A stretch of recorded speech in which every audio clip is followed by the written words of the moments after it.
yang terhormat Bapak Ibu peserta diseminasi budaya positif hari ini. Alhamdulillah, puji syukur kehadirat Allah Subhanahu wa Ta'ala atas rahmat dan hidayahnya. Hari ini kita dapat berkumpul dalam rangka kegiatan diseminasi budaya positif. Adapun demi lancarnya kegiatan ini, mari kita mulai dengan berdoa bersama-sama dengan agama dan keyakinan kita masing-masing. Berdoa dan bersilakan.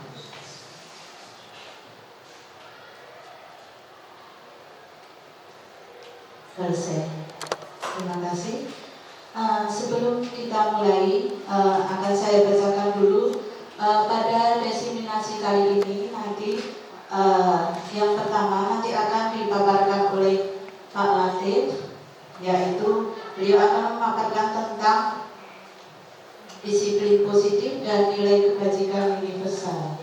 Kemudian yang kedua akan disampaikan oleh Ibu Sarika tentang 5 posisi kontrol dan kebutuhan dasar manusia. Yang ketiga yaitu akan disampaikan oleh saya sendiri, Bu Mira Besari, yaitu tentang keyakinan kelas dan teori motivasi.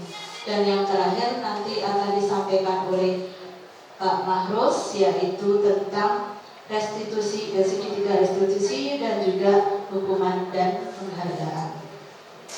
Baik, kita tidak usah berpanjang lebar. Untuk yang tampilan pertama yang akan disampaikan oleh Bapak Latif, monggo Bapak Latif, waktu dipersilakan.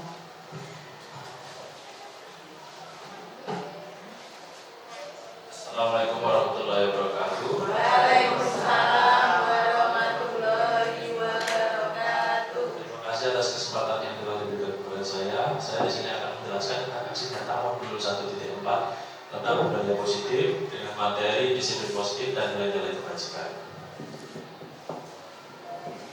Yang pertama, di sini ada sebuah perubahan paradigma yang mana paradigma itu adalah sudut pandang. Jadi ada perubahan sudut pandang. Di sini ada sebuah soal, ada A dan B, antara Anda dan teman Anda. Tapi di sini sebenarnya disuruh untuk menyobek sebuah kertas. Dalam kertas itu Anda akan menuliskan benda yang sangat berharga, ya kan? Nah, benda-benda ini yang setelah Anda tuliskan digenggam. Kira-kira kalau misalnya teman Anda sebelah Anda minta itu, apa yang akan dilakukan? Gak boleh. Ada yang lain? Ada yang boleh? Gak ada. Coba dilihat pada bagian bawah. Teman Anda akan mencoba dengan sekuat tenaga, dengan berbagai cara untuk meminta Anda. Bisa dengan mengancam, menghadik, merayu, menyuap. Serahkan atau serahkan? Serahkan. Serahkan. Merasa terancam terus diserahkan. Bisa ya? Ya, itu adalah salah satu contoh yang terjadi ketika kita berada pada perubahan sudut pandang. Selanjutnya, di sini ada perubahan paradigma tentang kontrol teori dan choice teori yang disampaikan oleh Dr. William Besser. Ada 4. Yang pertama, ilusi guru mengontrol murid. Teori kontrol ini menyatakan bahwa semua perilaku memiliki tujuan, bahkan terhadap perilaku yang tidak disukai. Pertanyaannya, siapa yang pernah mengontrol murid? Pernah menyuruh murid? Oke, coba. Pernah menyuruh apa?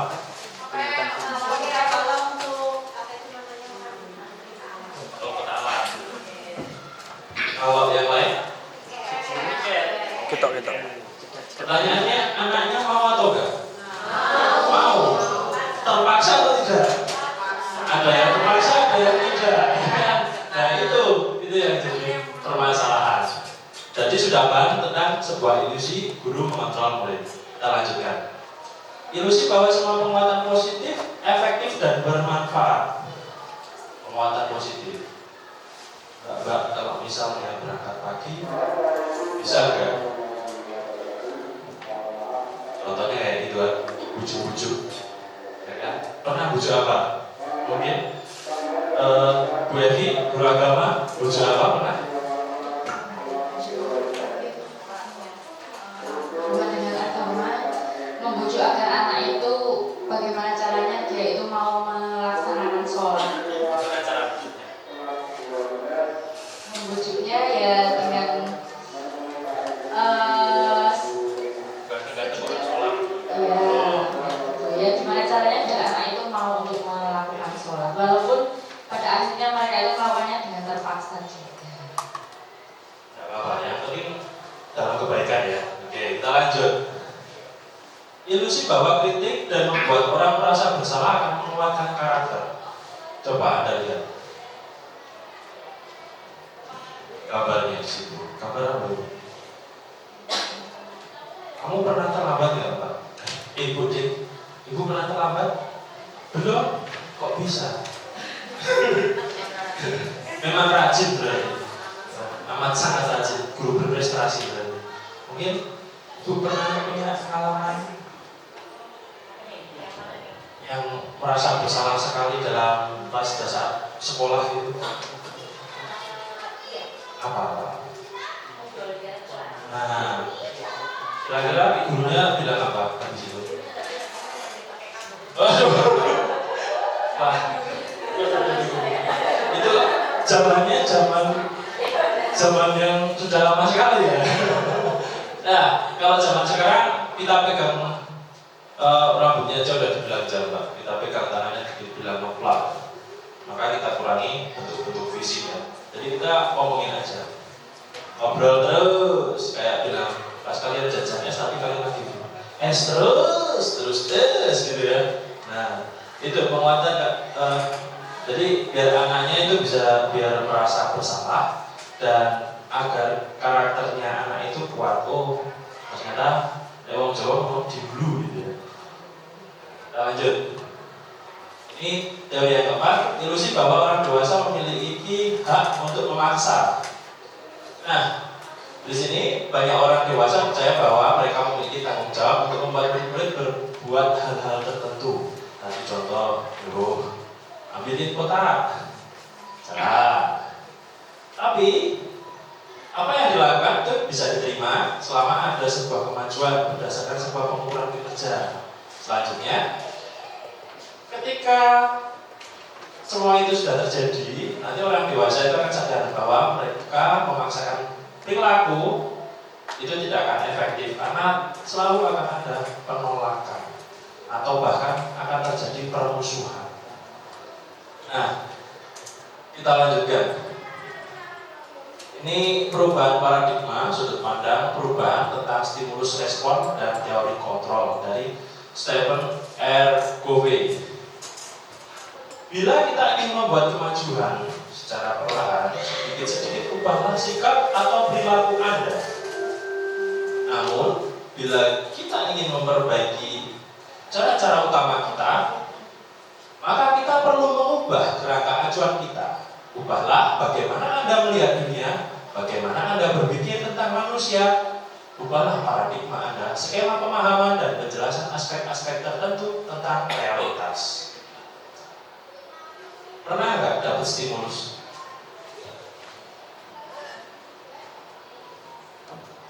Stimulus. Hai. Nah, barusan saya memberikan sebuah stimulus dan Anda merespon. Nah, maka kita bisa melihat bahwa ada sebuah stimulus, ada sebuah respon. Maka di sini adalah perbandingan antara teori stimulus dan respon menjadi teori kontrol. Kita mencoba untuk mengubah orang agar berpandangan sama dengan kita. Kalau mau jahit itu harusnya gini. Tapi kalau teori kontrol, kita berusaha memahami pandangan orang lain tentang dunia. Kalau jahit itu menurutmu kayak gimana sih? Pakai mesin biar cepat. Kalau ke video itu pakai apa? Harusnya pakai kayak gini, handicap saja. Tapi ternyata cara pandang orang lain itu banyak, ada yang pakai handicap, ada yang pakai camfit dan lain sebagainya. Nah, jadi kita harus memahami tentang pandangan orang lain terhadap dunia. Kita tahu pemikiran orang banyak itu lebih baik dibandingkan pemikiran kita sendiri. Jadi kita melihat ya, kita hanya tidak hanya transfer ilmu saja, tapi kita berkolaborasi. Kadang itu guru itu kan sebagai fasilitator sekarang ya, memfasilitasi saja. Tapi kita harus mengetahui apa yang terjadi di anak kita. Oke, selanjutnya perilaku buruk dilihat sebagai suatu kesalahan. Semua perilaku memiliki tujuan. Orang lain bisa mengontrol saya, hanya Anda yang bisa mengontrol diri Anda. Saya bisa mengontrol orang lain, Anda tidak bisa mengontrol orang lain. Pemaksaan Anda pada saat rujukan yang gagal, kolaborasi dari konsensus atau kesepakatan bersama menciptakan pilihan baru. Siapa yang pernah berkolaborasi? Pernah nggak kolaborasi? Enak mana? Kolaborasi atau dipaksa untuk melakukan sesuatu? Kolaborasi. Maka dari itu kita harus memilih dari faktor. Lanjut lagi. Enak mana? Win-lose solution atau win-win solution? Win-win solution. Anda senang, saya senang. Ada yang suka? Anda senang, saya sedih? Enggak ya? Oke. Takutnya iya gitu. Wah ini perlu saya training. Oke, kita lanjut. Apakah disiplin itu? Ada yang bisa membantu saya disiplin? Tertib. Tepat waktu, terus tertib. Oke. Disiplin itu membuat orang menggali potensi menuju sebuah tujuan. Apa yang dihargai.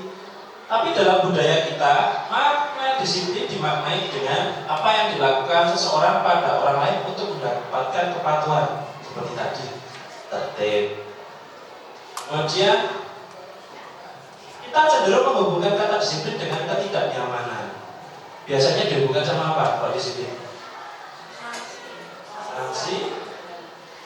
Kenapa kok ada sanksi? Iya. Contoh terlambat. Terlambat itu yang dilanggar apa? Waktu. Aturan. Maka kita mengaitkan dengan aturan. Padahal di disiplin itu kita belajar. Belajar tentang apa? Kita pahami lebih lanjut lagi. Disiplin dari Bapak Pendidikan kita yaitu Ki Hajar Dewantoro. Di mana ada kemerdekaan, disitulah harus ada disiplin yang kuat. Sesungguhnya disiplin itu bersifat self-disiplin, yaitu kita sendiri yang mewajibkan kita dengan sekeras-kerasnya. Tetapi itu sama saja. Sebab jika kita tidak cekap melakukan self-disiplin, wajiblah penguasa lain mendisiplinkan diri kita, dan peraturan demikian itulah harus ada dalam suasana yang merdeka. Jadi disiplin itu merupakan salah satu syarat untuk menciptakan lingkungan yang positif. Dan di sini di garis bawahi bahwa Ki Hajar Dewantoro itu memberikan self discipline. Nah ini yang saya garis bawahi, kita mendisiplinkan diri kita sendiri. Kalau kita sudah mendisiplinkan diri sendiri, dengan kata lain apa? Dorongan itu ada dari diri kita sendiri, bukan dari orang lain. Walaupun dari dorongan dari orang lain itu perlu. Jadi ada motivasi internal, ada motivasi eksternal. Kita lanjut. Tadi disiplin sudah, sekarang disiplin positif. Disiplin positif adalah kedisiplinan yang berasal dari dalam diri. Sama seperti Ki Hajar Dewantoro ya, self discipline. Peserta didik tanpa dipengaruhi oleh hukuman atau hadiah. Nah kalau disiplin saja tadi ada hukumannya. Kalau yang ini tanpa ada hukuman ataupun hadiah. Perilaku self disiplin dapat membuat seseorang menggali potensi terbaiknya untuk mencapai tujuan kuliah yang dihargai dan bermakna. Itu adalah tujuan kuliah. Itu adalah pengertian dari disiplin positif. Nah, tujuannya adalah menanamkan motivasi menjadi orang yang mereka inginkan, menghargai diri sendiri, dan dengan nilai-nilai yang mereka percaya. Seperti yang tadi saya sampaikan bahwa ini ada dorongan dari diri mereka sendiri. Kalau sudah ada itu, insya Allah disiplin oke, disiplin positif oke. Lanjut. Nilai-nilai kebajikan universal. Sebagian institusi pendidikan saling memiliki nilai-nilai kebajikan yang sama. Nilai-nilai tersebut bersifat universal, lintas bangsa, suku, agama, maupun latar belakang, yang kaya, yang miskin, yang sedang-sedang saja, itu semuanya memiliki nilai kebajikan yang sama. Pertanyaannya adalah nilai-nilai kebajikan yang ingin dicapai oleh setiap anak di Indonesia itu kita kenal dengan apa sih? Ada yang tahu? Kupon makan soto di buka 5 detik, 1, 2, 3, 4, 5. Gak ada. Kurang menarik berarti hadiah saya. Naikin, oke siap. Kalau naikin ini sulit ini. Apa ya hadiahnya ya? Kupon maksi. Beri makan gratis di WC istirahat pertama jam 10. Nilai-nilai kebajikan yang ingin dicapai oleh setiap anak Indonesia yang ada saat ini. Yuk, ada yang tahu? Yuk. Pancasila. Karakter. Oke. Ini semua ya. Tapi hampir nyerempet. Jadi nilai-nilai kebajikan yang ingin dicapai oleh setiap anak Indonesia kita kenal dengan profil pelajar Pancasila. Nggak boleh. Oke, kita lanjutkan.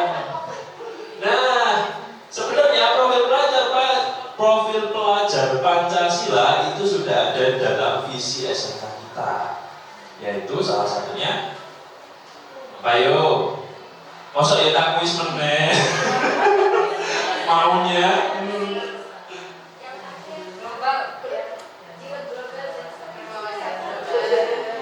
mewujudkan lulusan yang unggul dan berwawasan profil pelajar Pancasila. Nah, ada 6 dimensi di sini. Yang pertama, beriman bertakwa kepada Tuhan Yang Maha Esa dan berakhlak mulia. Ada yang bisa menjelaskan? Guru agama kali ya. Gak ada yang lain, mohon maaf. Beriman itu seperti apa? Bertakwa seperti apa? Berakhlak mulia itu kayak gimana? Percaya. Bertakwa kepada Tuhan berarti dia mau melakukan menjalankan perintah dan menjauhi larangan.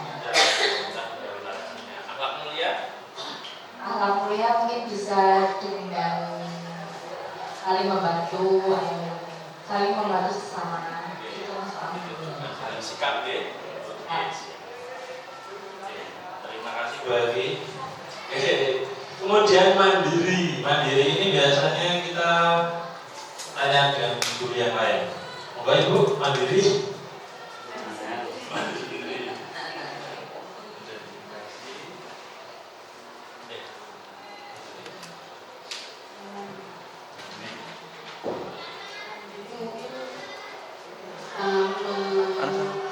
Menyelesaikan masalah secara berpikir mandiri, menyelesaikan tugas, misalnya kayak tugasnya itu mandiri juga diselesaikan mandiri tanpa harus bertanya dengan teman atau lembaga. Betul sekali. Yang namanya mandiri itu kita bertanggung jawab dengan proses pembelajaran.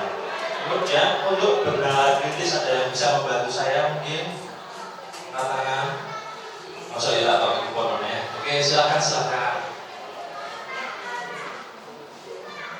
Jadi untuk bernalar kritis itu segala sesuatunya yang bisa dia mengajar kebenaran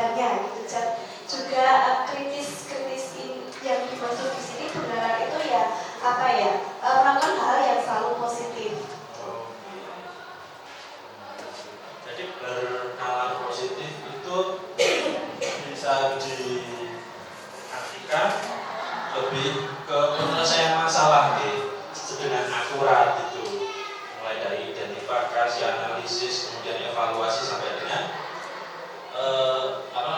sampai dengan masalah itu dapat diselesaikan dengan akurat. Berkebinekaan global, bineka beragam. Ada yang bisa bantu saya menjelaskan? Nah, ya udah saya aja kalau gitu. Berkebinekaan global ini kita itu harus terbuka, mengetahui, mengenal budaya, tapi dengan kita mengenal budaya itu kita juga harus harus bersifat terbuka dengan budaya yang positif, yang baru itu juga sama. Kemudian kita juga harus bisa menerima budaya orang lain yang dilakukan orang lain, karena itu adalah warisan dari budaya mereka. Kemudian bergotong royong dalam project based learning yang pernah kita lakukan, gotong royong itu sangatlah sering dilakukan. Mungkin bisa diterangkan Bu Dina untuk bergotong royong seperti apa? Gotong royong itu saling bekerja sama, saling membantu, saling menolong. Terima kasih, benar sekali. Kemudian untuk kreatif itu kita harus bisa membuat, maksudnya siswa atau murid itu harus bisa membuat sesuatu produk yang original seperti itu. Oke. Selanjutnya ada yang mau ditanyakan?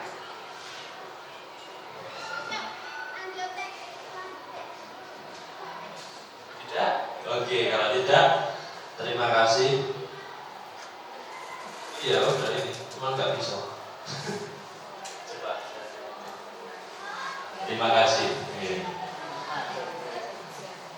Assalamualaikum warahmatullahi wabarakatuh.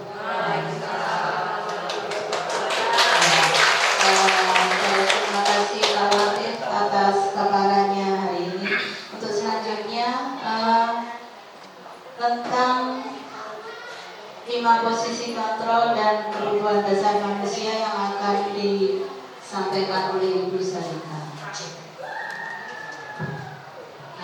Langsung saja, Assalamualaikum warahmatullahi wabarakatuh. Ya, terima kasih atas waktu dan kesempatannya. Di sini saya akan melanjutkan materi yang masih ada kaitannya dengan yang dijelaskan oleh Pak Latif tadi. Jadi sebetulnya materi yang kami sampaikan ini masuk ke dalam materi dengan garis besarnya adalah budaya positif di sekolah.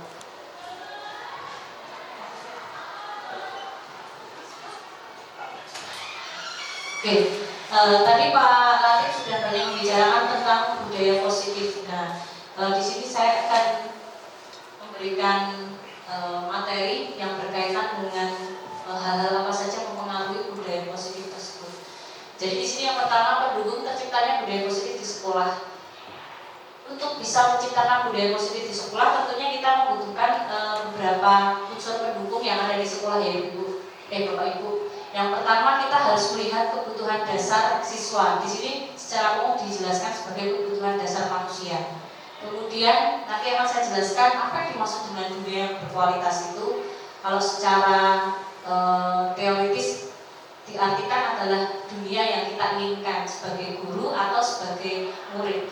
Yang ketiga adalah posisi kontrol. Di sini nanti posisi kontrol adalah posisi kita sebagai guru, di mana kita menempatkan diri yang paling tepat ketika kita sudah mengetahui kebutuhan dasar dari siswa. Ya, next. Kebutuhan dasar manusia tadi yang dimaksud kebutuhan dasar itu adalah apa sih yang kita butuhkan sebagai siswa atau sebagai guru juga punya kebutuhan dasar. Namun di sini kita sebagai guru punya kewajiban untuk menggali dan mengetahui apa yang sebetulnya dibutuhkan oleh siswa-siswi kita. Nah, nanti akan saya jelaskan 5 kebutuhan dasar manusia. Next. Ya. Di sini dijelaskan bahwa seluruh tindakan manusia itu memiliki tujuan ya. Pasti kita berbuat sesuatu itu pasti memiliki tujuan tertentu. Dan semua yang kita lakukan adalah usaha terbaik kita dalam mendapatkan apa yang kita inginkan. Jadi kalau kita melakukan sebuah kesalahan atau dinilai keluar dari koridor aturan yang ada, bisa disimpulkan bahwa kita sedang berusaha memenuhi kebutuhan dasar kita. Di sini ada 5, yaitu yang pertama adalah survival, kebutuhan dasar untuk bertahan hidup. Yang kedua freedom, kebutuhan dasar untuk kebebasan. Kemudian love and belonging, itu dicintai dan rasa diterima. Power, kekuasaan, dan fun, rasa senang. Ya, yang pertama kebutuhan untuk bertahan hidup. Ya, kalau ini secara fisiologis tentunya kebutuhan bertahan hidup itu hubungannya dengan sandang, papan, dan pangan. Nanti kita akan lihat apa sih maksudnya kebutuhan dasar yang berhubungan dengan rumah, makanan, kesehatan yang dibutuhkan anak tapi ketika sampai di sekolah. Kemudian komponen psikologisnya yaitu meliputi rasa aman. Di sini akan saya jelaskan dengan satu kasus yang nanti akan kita bedah atau kita lihat kasus ini dari 5 sudut pandang kebutuhan dasar. Jadi kasusnya hanya satu, tapi kita akan melihat dari 5 sudut pandang. Di sini ada sebuah cerita. Eli merupakan siswa jurusan kuliner. Kalau kuliner kan pasti praktek masak ya Bapak Ibu. Kemudian pada saat praktek, dia sering sekali meminta makanan hasil praktek kelompok lain. Kalau bahasanya apa Bu? Culametan ya? Ya, bimbil atau culametan. Jadi suka mengambil hasil praktek temannya. Biasanya memang kalau di Buga itu prakteknya antara kelompok satu dengan lainnya tidak sama. Jadi dia ada rasa penasaran. Kemudian gurunya bertanya, apakah dia itu senang meminta makanan temannya itu karena sebagai bahan preferensi. Jadi ada anak yang, Bu, saya ingin nyoba soto Betawi karena soto saya, soto Kudus itu rasanya seperti ini, kok itu pakai susu, saya pengen tahu. Nanti kita akan lihat, berarti dia sedang memenuhi kebutuhan dasarnya yang mana. Nah, kalau ini, si Eli ini ternyata jawabannya tidak ya, bukan karena ingin mendapatkan referensi dari praktek yang dimasak oleh temannya, tapi jawabannya karena dia lapar setelah tidak pernah dibuatkan sarapan oleh orang tuanya. Ini mungkin Bapak Ibu akan sering menemui kan, oh ternyata ini toh seperti itu. Nanti setelah kita tahu teorinya 5 kebutuhan dasar manusia, maka kita akan memahami bahwa ternyata siswa kita itu memang punya kebutuhan dasar yang belum terpenuhi ketika mereka berangkat dari rumah. Salah satunya ini. Ini kalau dari segi survival ya. Jadi dia memang butuh makan. Ada anak yang setiap pagi itu lemes terus. Gurunya ngejudge-nya, bocah ini keset, orang seneng sinau, orang seneng makan sekolah.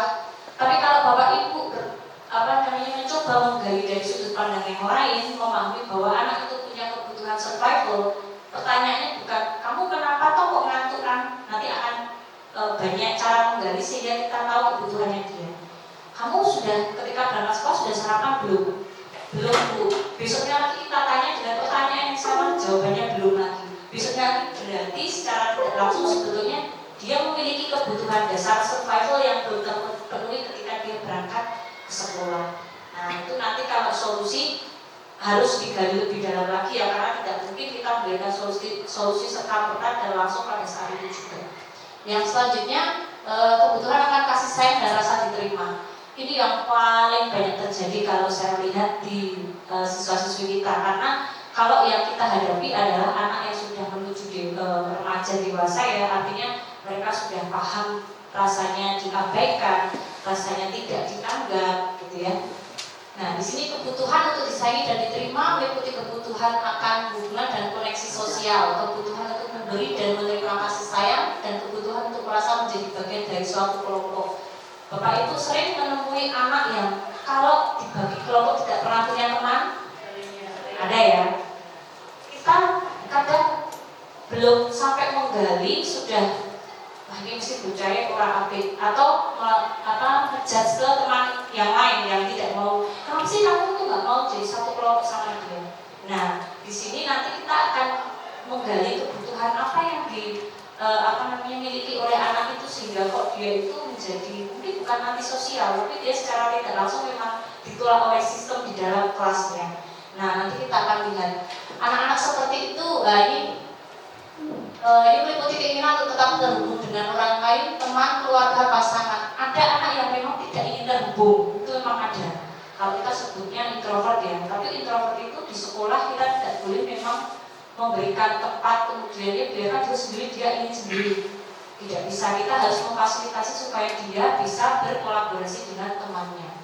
Nah, dalam kasus sebelumnya, apabila Eli menjawab alasannya mengambil makanan temannya karena dia merasa senang, temannya jadi memperhatikan dia. Ini betul-betul terjadi di kelas yang kebetulan saya mengajar di kelasnya Bu Tejo ya. Jadi ada anak yang tidak sehari kalau nggak ada ceritanya gitu loh.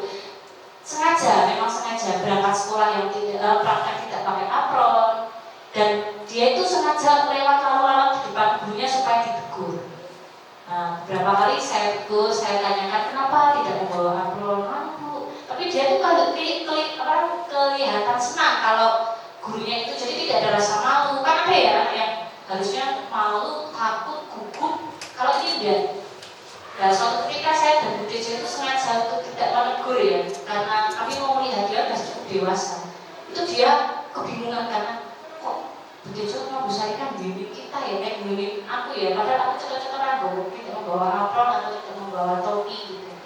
Ketika digali oleh Bu Tejo sebagai wali kelasnya, ternyata betul ini bukan hanya teori, itu real terjadi. Ternyata anak itu, Bu, saya itu di rumah jejer sama ibu saya tidak pernah diajak ngomong, saya tidak pulang 2 hari tidak dicari. Jadi dia merasa keberadaannya itu tidak dianggap di rumah, sehingga ketika di sekolah dia itu senang kalau saya atau Bu Tejo ketika ngajar itu kelingkungan mencari si ini mana ya, kamu Bu tadi keluar, nanti dia muncul, nanti hilang lagi. Memang dia ingin dicari sampai teman-temannya sudah bosan, karena kalau teman-temannya mungkin ya seumuran jadi nggak mau tahu ya. Kalau kami gurunya kan harus cari tahu ini kenapa anak tidak masuk. Ternyata dia punya kebutuhan untuk diberi kasih sayang, dan itu di rumah tidak diberikan oleh orang tuanya. Next. Ya, kebutuhan penguasaan atau pengakuan atas kemampuan ini juga banyak. Saya langsung contohkan Bapak Ibu, ada anak yang memang sebetulnya secara akademis itu pintar, memang pintar ya. Tapi dia itu cenderung selalu ingin number 1 ya. Pasti ada ya Bu ya. Nah, kalau ada siapa yang mau tanya itu lagi. Jadi tidak pernah memberikan kesempatan temannya untuk bertanya, karena memang dia sedang membentuk image bahwa saya adalah si paling pintar, saya adalah si paling ngerti. Memang seperti itu. Nah, anak-anak seperti ini nanti harus kita apakan, akan kita lihat di posisi kontrol. Di sini kita akan bahas jenis kebutuhannya. Jadi kalau memang anak itu sering bertanya, sering mengumumkan pendapat, itu memang dia punya kebutuhan, yaitu kebutuhan akan pengakuan atas kemampuan. Dan biasanya memang anak yang pintar, walaupun ada anak yang mungkin kurang, tapi dia itu percaya dirinya lebih gitu. Jadi positif wanise itu juga ada. Next, Mas. Kemudian kebutuhan akan kebebasan atau pilihan. Ini biasanya kalau di sebuah sistem pendidikan yang di SMP atau SMA, biasanya anak-anak dengan grade tinggi, dia kelas 12 gitu ya. Mereka sudah merasa tahu, sudah merasa lebih pintar gitu. Contohnya kalau di sini tadi kan Eli meminta makanan punya temannya ya. Kemudian dia merasa kurang suka dengan menu yang dibuat kelompoknya. Bu, saya tuh nggak suka punya saya soto Betawi. Saya tuh sebetulnya pengen masak soto Kudus, tapi sama ibu dibagi kelompoknya saya dapat soto Betawi.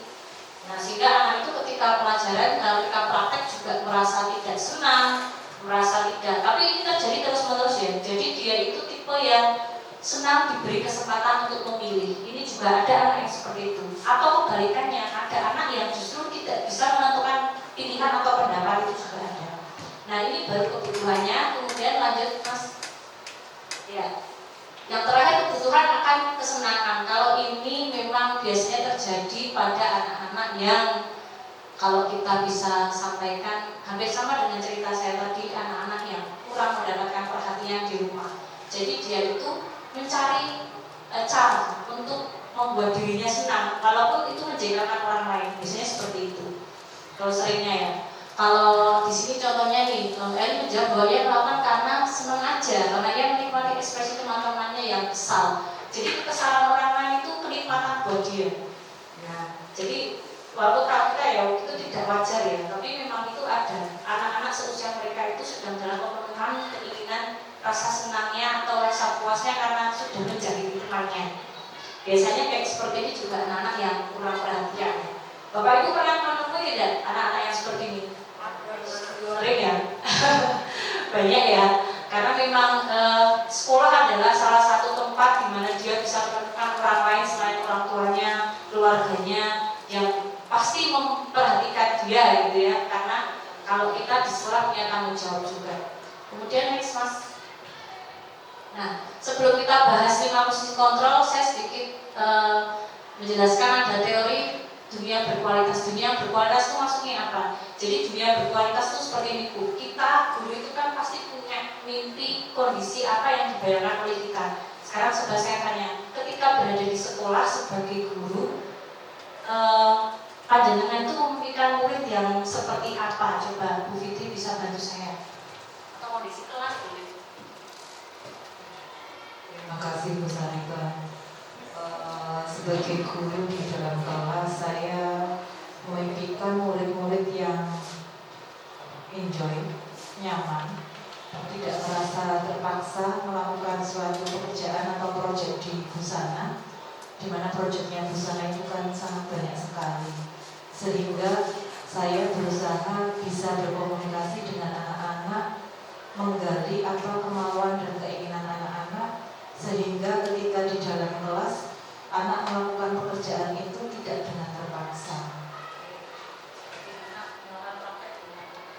Melakukan praktek dengan enjoy walaupun mungkin karakter anak berbeda-beda. Nah, di situ kita harus bisa menggali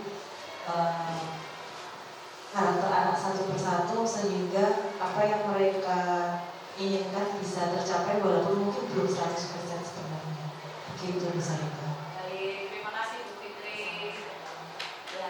Jadi dunia berkualitas yang dimimpikan oleh Bu Fitri itu adalah ketika praktek anaknya semua belajar dengan rasa yang senang. Gitu. Kalau saya, mimpi saya, namanya mimpi pasti setinggi langit ya Bapak Ibu. Kalau saya pinginnya anak satu pintar, dua santun. Ya. Bagaimana perpaduan antara anak yang baik secara soft skill dan anak yang baik secara hard skill, itu adalah mimpi saya. Tapi pertanyaan kita di sekolah, apakah hanya guru yang punya mimpi? Murid juga punya mimpi. Kalau kita sering beberapa kali melakukan uji angket kepada anak tentang kepuasan pelaksanaan pembelajaran, banyak sekali masukan. Intinya guru yang ramah, contohnya mungkin harus tenang senyum, Bu Sarika terlalu galak. Berarti mereka sebenarnya punya mimpi. Guru yang hanya senyum, guru yang tidak galak. Sehingga di sekolah ini yang punya mimpi bukan hanya kita sebagai guru tapi murid. Dunia yang berkualitas ini maksudnya kalau ibu pengen murid yang baik secara hard dan soft skill, maka harus menjadi guru yang baik juga untuk siswa di sekolah. Tidak suka marah-marah, tidak suka. Nah, kita lihat di 5 posisi kontrol. Ya, lanjut Mas untuk yang ya, 5 posisi kontrol ini akan menjawab apa yang akan dilakukan ketika kita sebagai guru sudah mengetahui kebutuhan dasar siswa. Jadi kan kebutuhan dasarnya ada 5 Bu. Ini posisi kontrol kita juga ada 5. Oke, langsung saja yang pertama. Next. Ya. Posisi kontrolnya ini di sini juga ada 5. Kalau posisi kontrol ini adalah posisi kita sebagai guru untuk menghadapi situasi atau pemenuhan kebutuhan siswa yang tadi. Yang pertama sebagai penghubung, yang kedua pembuat rasa bersalah, kemudian teman, pemantau, manajer. Yang pertama penghubung dulu ya. Next, Mas. Nanti kalau restitusi nanti akan lebih jelasnya dijelaskan oleh Pak Mahrus ya. Yang pertama, ini kita akan bercermin Bapak Ibu. Kita akan merefleksi diri kita. Oh, aku berarti termasuk yang itu. Bisa jadi lebih dari 1. Kita termasuk lebih dari 1 memiliki 5 posisi kontrol ini atau salah satu tapi dominan. Yang pertama penghubung. Seorang penghubung atau guru ini ini guru ya maksudnya, bisa menggunakan hukuman fisik maupun verbal. Kita jarang, tidak mungkin ya kalau fisik sekarang ya. Biasanya lebih ke verbal. Orang-orang yang menjalankan posisi penghukum senantiasa mengatakan bahwa sekolah memerlukan sistem atau alat yang dapat lebih menekan murid-murid lebih dalam lagi. Contohnya, ucapu sepatunya selalu putih. Harusnya ada peraturan di tata tertib. Kalau sepatunya tidak hitam, dijemur di lapangan selama 20 menit. Nah, orang-orang yang seperti itu biasanya ya masuk ke kategori penghukum. Jadi menurut penghukum ini memang hukuman adalah solusi paling tepat untuk menyelesaikan segala masalah. Nanti masalah ini positif atau negatif, Bapak Ibu akan menemukan rangkumannya sendiri ya. Nah, biasanya kata-kata yang sering diucapkan, ayo kamu ikutin aturan, kalau nggak awas gitu ya. Walaupun kita jarang ya, kalau sekarang saya lihat jarang guru melakukan ini, tapi tetap pasti ada. Atau kalimat seperti ini, kamu yo salah, woy. Atau salahnya itu disebutkan, kamu tuh ya telat terus. Terus saya ini mengarahkan saya hormat terus. Nah, itu setiap si A itu terlambat, hukumannya selalu seperti itu, maka kita tidak sadar kita ini adalah seorang penghukum. Terus next. Nah itu tadi sudah ada ya, biasanya nada suara tinggi gitu kan. Mungkin kayak saya, tapi kalau saya tidak suka menghukum. Kalau saya menghukum itu menurut saya bukan solusi yang paling tepat karena anak sudah mulai dewasa. Jadi suaranya itu tinggi, keras begitu. Kemudian pembuat rasa bersalah ini opposite-nya penghukum, tapi sama-sama sebetulnya. Hanya biasanya tutur katanya lembut, ya. Tapi yang dituju sama, ingin menghukum anak itu, tapi secara psikis. Dan menurut saya ini lebih berbahaya daripada hukuman fisik. Karena ketika kita sangat sering menjadi seorang pembuat rasa bersalah, anak itu akan kehilangan rasa percaya diri dan rasa percaya pada gurunya. Di sini contohnya seperti ini. Ibu sangat kecewa sekali dengan kamu. Awal itu sudah sebut berapa kali Bapak harus mengingatkan kamu ya, kamu selalu saja terlambat. Kalimatnya biasanya memelas, halus, sedih. Bahasa tubuh merapat pada anak itu menyejukkan. Kamu udahlah, kamu tuh bilang mungkin anak itu bisa buat salah lagi, kemudian kita capek, begini, sudahlah, biarkan saja aku, terserah kamu mau apa itu sudah tidak tahu harus gimana. Itu salah satu kata-kata yang sering diucapkan oleh pembuat rasa bersalah. Jadi intinya sama, hanya dengan kata-kata yang lembut. Ini lebih menghancurkan mental anak ketimbang dia disuruh hormat, dia disuruh lari keliling. Jadi hati-hati Bapak Ibu, kita sebagai guru harus bisa menempatkan diri sebagai posisi kontrol yang benar. Next Mas. Teman. Nah ini yang saya lihat sudah banyak, walaupun belum semua, dan ini memang agak sulit. Biasanya bisa menjadi teman dari anak-anak didik kita itu kalau gap usianya tidak terlalu jauh ya. Kalau gap usianya terlalu jauh, biasanya tetap anak itu ada rasa sungkan. Di sini mungkin saya lihat kalau teman saya Bu Eni, Bu Lina ini ya, karena masih muda, saya sama sama anak siswa itu seperti teman. Tapi hati-hati ketika posisi kontrol kita sebagai teman bisa jadi negatif, bisa jadi positif. Kalau positifnya biasanya kita itu menjalin hubungan yang baik antara guru dan murid itu lebih mudah. Anak itu ketika kita minta ditolong, itu dia dengan sangat senang hati karena merasa kita itu teman gitu ya. Dia tidak ada perasaan disuruh, tidak ada perasaan manfaatkan. Tapi negatifnya kalau kita tidak bisa mengontrol posisi kita dengan baik, anak itu akan kehilangan respect dan rasa hormat kepada kita. Jadi yang sulit itu memang menjadi teman, tapi mereka tahu kapan harus menghormati kita, kapan harus dekat dengan gurunya. Next. Pemantau. Ya, kalau posisi pemantau ini biasanya kalau kita lihat dari pengertiannya yang banyak menjadi pemantau itu adalah guru bimbingan dan konseling karena mereka itu bicara data. Jadi ketika bicara tentang kesalahan yang diperbuat oleh anak, mereka itu mengeluarkan data, mengeluarkan fakta nyata yang pernah terjadi. Jadi biasanya seperti ini, contohnya kan gini, posisi pemantau berdasarkan pada peraturan dan konsekuensi. Dengan menggunakan sanksi atau konsekuensi, kita dapat memisahkan hubungan pribadi dengan murid. Artinya dekat, walaupun sedekat-dekatnya, kalau sudah bisa punya posisi kontrol sebagai pemantau, itu kita kembalikan ke anak, itu anak akan punya rasa sungkan kepada kita. Contohnya gini, peraturannya apa, sanksi atau konsekuensinya apa. Terus saya belum pernah kok Bu dihukum, di catatan saya kamu sudah pernah terlambat mungkin 10 kali. Lalu bagaimana menurut kamu? Jadi kalau pemantau itu tidak hanya memberikan kesalahannya, tapi memberikan bukti atau bukan valid tanya-tanya. Ini juga beberapa kalau orang guru yang apa ya istilahnya rajin untuk mendokumentasikan kondisi kelas itu pasti bisa jadi pemantau, karena di sini ada catatan, daftar cek, itu artinya anak ini sudah berapa kali sih melakukan kesalahan yang sama. Jadi tidak hanya kamu sepertinya, tapi punya data yang valid. Next, manajer ini adalah sebetulnya posisi kontrol terbaik dari semuanya, tapi yang paling sulit. Jadi kalau manajer ini posisi di mana guru berbuat sesuatu bersama dengan murid. Ketika membuat kesalahan ini, mempersilahkan murid mempertanggungjawabkan perilakunya, mendukung murid agar dapat menemukan solusi atas permasalahannya sendiri. Contohnya kalau saya ada anak yang tadi ya saya ceritakan dia itu akan caper ya, selalu apelnya telat, selalu apelnya ketinggalan atau topinya ketinggalan. Tidak lagi saya bilang mesti hilang, gitu. Alasannya kan selalu ada. Itu saya dudukkan nggak sebagai manajer, kita dudukkan, kita ajak ngobrol. Kamu tahu nggak kenapa harus pakai apel? Ini dia jawab tahu Bu, supaya tidak kena host dan data. Kalau hari ini kamu praktek tidak pakai apel, menurutmu bagaimana? Jangan Bu. Ya, jadi kita menggiring anak itu untuk menemukan solusinya. Nah, supaya kamu bisa praktek dari seperti apa? Saya tak ambil Bu, apelnya saya ambil. Jadi dia sudah menemukan solusinya. Walaupun mungkin solusinya sama, tapi berbeda caranya. Seperti ini, kamu apelnya ketinggalan, pulang ambil. Itu akan berbeda dengan tadi kita dudukkan dia sendiri biar dia yang menjawab. Kita hanya memancing dengan pertanyaan supaya dia bisa merefleksi dirinya. Nah, ini 5 posisi kontrol yang dimiliki oleh guru.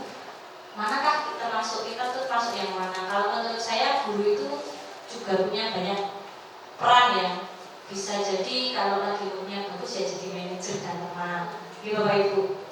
Kalau lagi nggak bagus jadi penghukum. Kalau lagi nggak mood jadi memberi rasa bersalah. Yesus sekarang gue lah. Nah, itu bukan memberi rasa bersalah.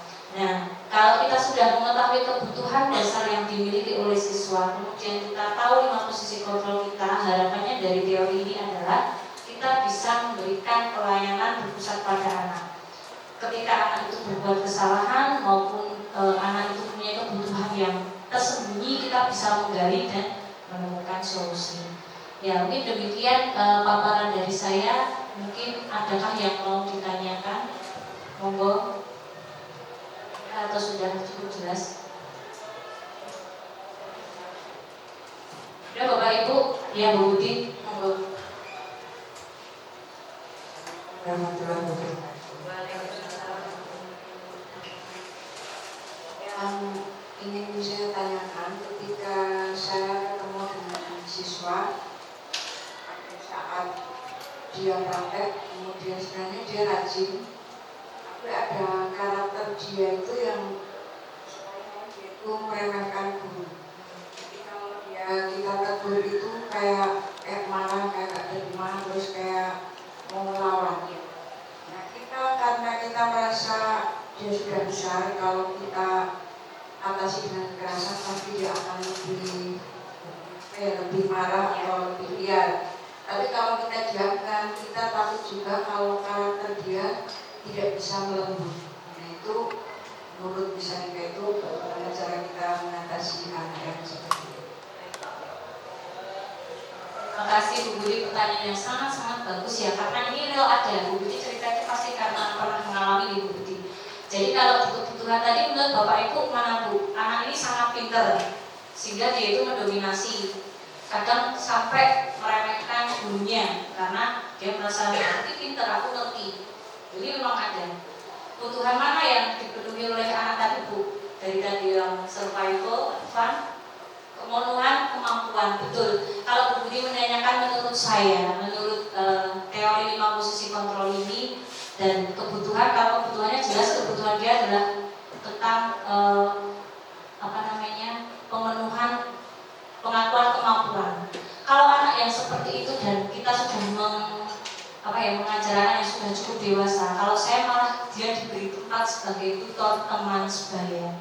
Jadi kalau 5 posisi kontrolnya jadi teman, mau tidak mau ya teman dan manajer. Jadi kita tidak serta-merta kalau dia sering ngaco itu kan kadang tidak memberikan kesempatan temannya ya. Justru kita balik dia yang kita jadikan tutor teman sebaya. Biasanya justru dia luar biasa explore. Dan kita sebagai guru jangan lupa harus mengakui anak itu berkembang sesuai zamannya. Ada anak yang saya contohkan Bapak Ibu, saya tuh ngajar, kebetulan IT saya tidak begitu bagus. Kemudian saya lihat anak ini sangat pintar IT-nya. Saya mencoba, saya nyoba gini. Kamu kok pintar ini? Iya Bu, saya bisa. Kamu bisa bikin slide yang begini? Bisa Bu. Kemudian saya beri dia kesempatan buat materi untuk minggu depan. Kemudian di slide saya bilang sama teman-temannya, ini loh bikinan temanmu bagus. Itu dia luar biasa senangnya karena guruku ngakoni itu. Jadi untuk anak-anak yang punya kapasitas lebih, tapi dalam catatan yang berbudi, memang anak itu secara materi itu memang bagus, secara hard skill maupun soft skill-nya bagus, kita harus sebagai guru juga harus bisa memberikan ruang dan tempat. Nah, yang membuat kita sulit kadang kalau untuk sopan santun tetap kita usahakan anak itu punya rasa hormat dan respect ya. Tapi kalau di pembelajaran kita lebih baik memberikan ruang untuk anak tersebut. Kasih waktu aja Bu. Oke Mbak Rita pahami ya cara membuat sate karena ternyata bapaknya Mbak Rita ini bagol sate.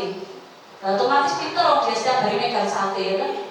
Ya itu saya kasihkan coba Mbak Rita contohkan cara mengipas sate yang benar itu gimana.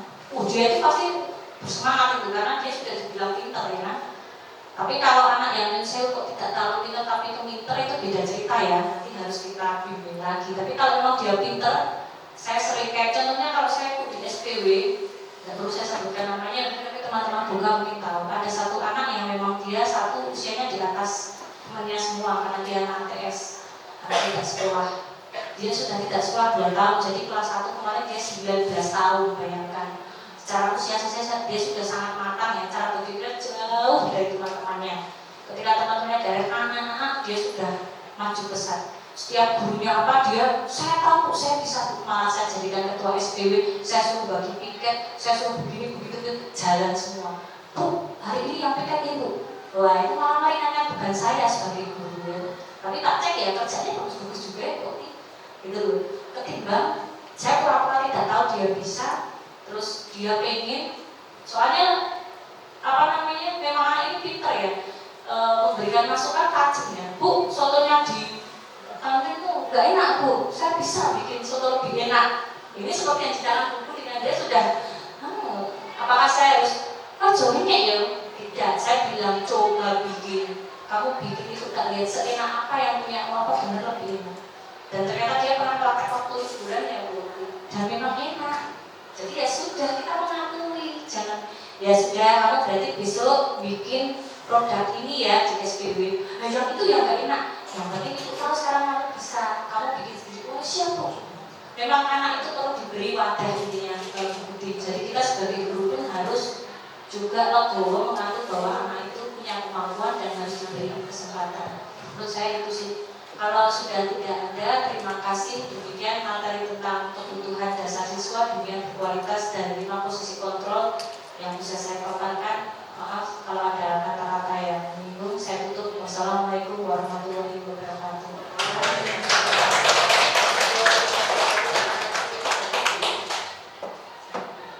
Baik, terima kasih Bu Sarika atas presentasinya. Untuk yang presentasi berikutnya, kebetulan saya sendiri, dimana saya akan menyampaikan tentang keyakinan kelas dan teori motivasi.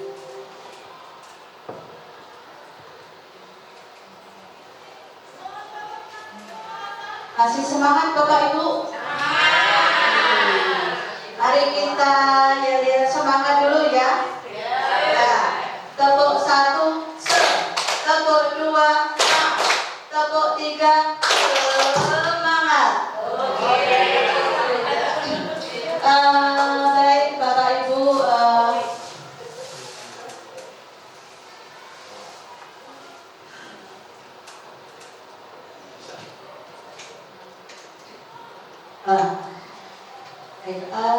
untuk kali ini saya akan saya yakin Bapak Ibu sudah tahu ya tentang keyakinan kelas, dan saya yakin juga Bapak Ibu di sini juga banyak yang sudah menerapkan keyakinan kelas di kelasnya masing-masing, terutama wali kelas dan juga guru-guru di kelas.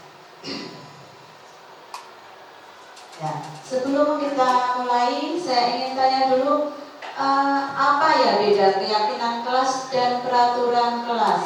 Adakah yang tahu? Keyakinan kelas, apakah keyakinan kelas bedanya dengan peraturan kelas mungkin? Kalau peraturan itu hanya berpihak pada satu pihak saja, tapi kalau untuk keyakinan itu melibatkan dua pihak. Ya, terima kasih, bagus sekali ya untuk jawaban dari Bu Agustina. Jadi kita lihat di sini, keyakinan kelas itu adalah kesepakatan yang dibuat bersama antara guru dan siswa untuk menciptakan lingkungan belajar yang positif dan produktif di dalam kelas. Sedangkan peraturan kelas itu hanya dibuat oleh guru tanpa melibatkan siswa. Jadi bedanya keyakinan dengan peraturan adalah seperti itu. Tujuannya dilaksanakan keyakinan kelas itu apa?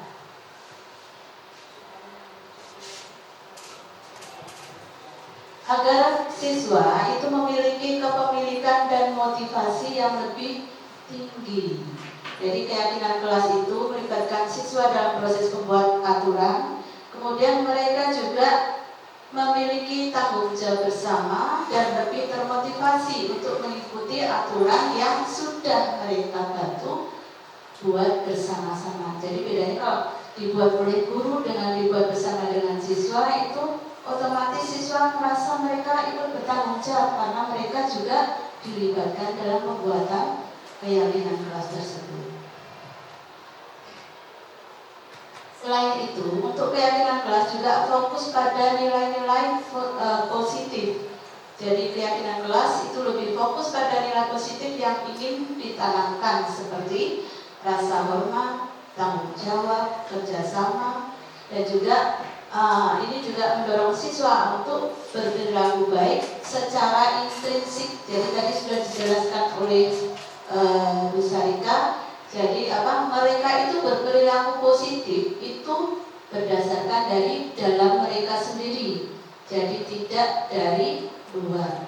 Karena itu sudah keyakinan dari mereka sendiri. Jadi bukan karena takut atas hukuman ataupun selain hukuman juga sanksi ya.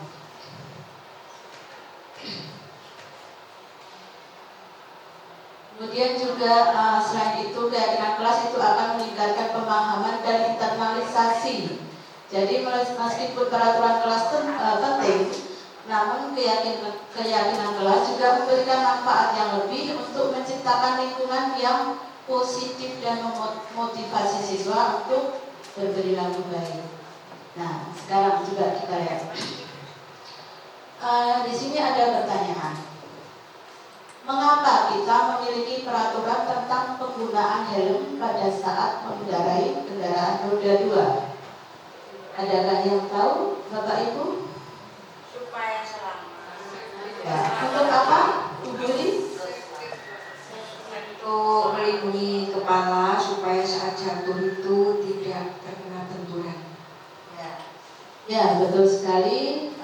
Jadi kebanyakan untuk yang pertama itu untuk keselamatan, ya. Kemudian sekarang kalau untuk yang kedua, mengapa kita memiliki peraturan tentang penggunaan masker dan mencuci tangan setiap saat? Untuk kesehatan.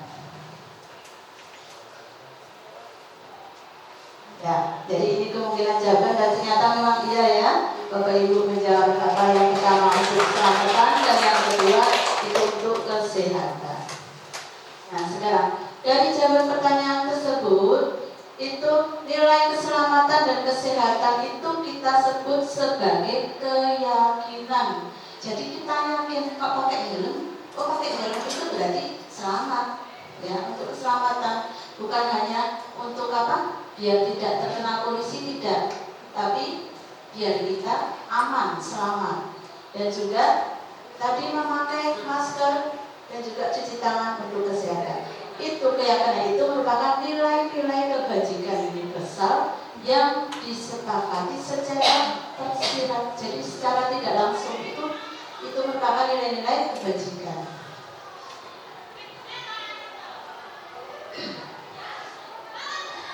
Itu pun sama saja kalau keyakinan itu kita terapkan kepada murid kita. Jadi murid kita pun demikian juga, mereka juga perlu mendengarkan dan memahami arti sesungguhnya tentang peraturan yang diberikan.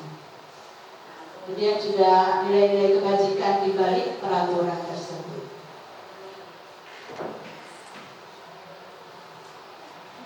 Sekarang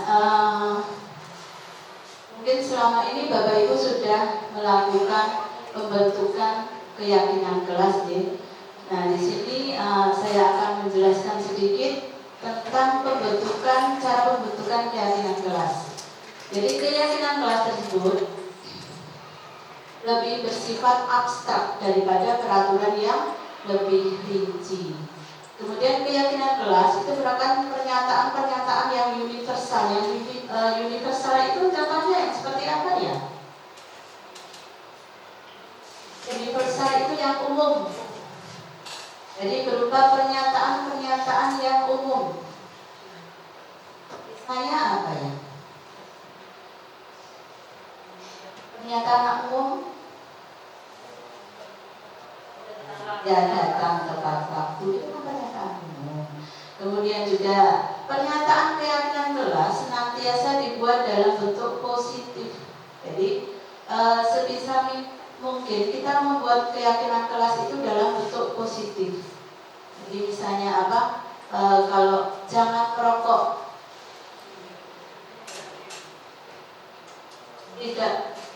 jangan membuang sampah sembarangan. Buang sampah pada tempatnya. Kemudian keyakinan kelas sebaiknya dapat diterapkan di lingkungan tersebut. Jadi bisa diterapkan di lingkungan di mana siswa berada. Kemudian semua warga kelas itu hendaknya berkontribusi dalam pembuatan keyakinan kelas lewat curah pendapat dan juga bersedia meninjau kembali keyakinan kelas dari waktu ke waktu.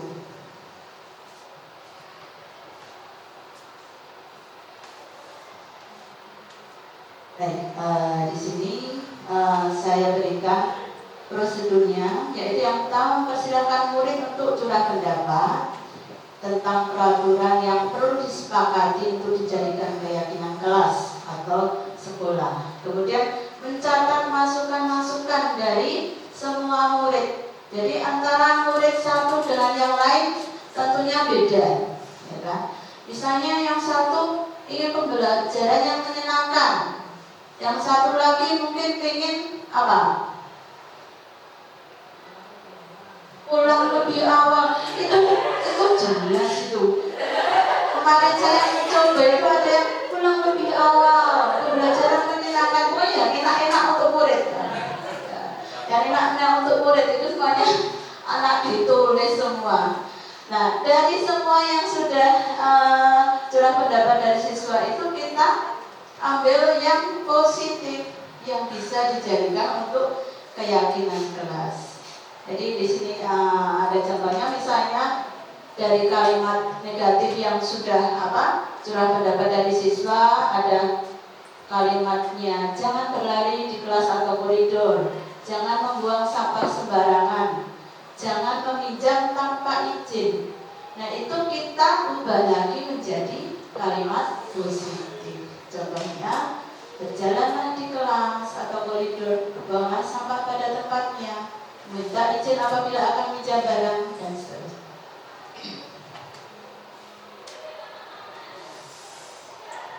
Baik, ya di sini setelah tadi tulis pendapat sudah saya terangkan sedikit ya. Jadi nanti akan ditulis berupa peraturan selanjutnya. Kemudian mengajak warga atau murid untuk menemukan nilai kebajikan yang dituju dari semua yang sudah ada, kemudian disimpulkan. Dan sebisa mungkin keyakinan kelas itu jangan terlalu banyak kalimatnya. Jadi bisa antara 3 ataupun 7 prinsip keyakinan. Kalau terlalu banyak, efeknya apa nanti? Murid juga susah untuk menghafal dari keyakinan yang sudah mereka buat. Efeknya yang mana ya? Saya perasaan saya nggak melanggar. Karena apa? Mereka lupa. Karena terlalu banyak keyakinan kelas yang mereka buat. Jadi sebisa mungkin dari curah pendapat siswa yang banyak tersebut kita tersempit. Yang sekiranya kalimatnya sama ya dijadikan satu.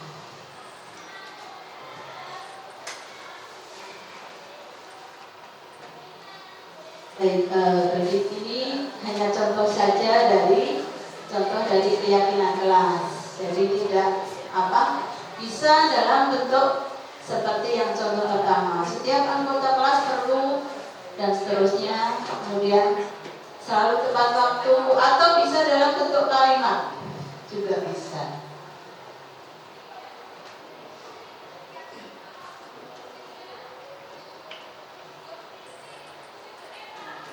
Kemudian yang terakhir setelah tadi sudah dibuat keyakinan kelas, kemudian kita jangan lupa untuk melakukan pembagian tugas keyakinan kelas.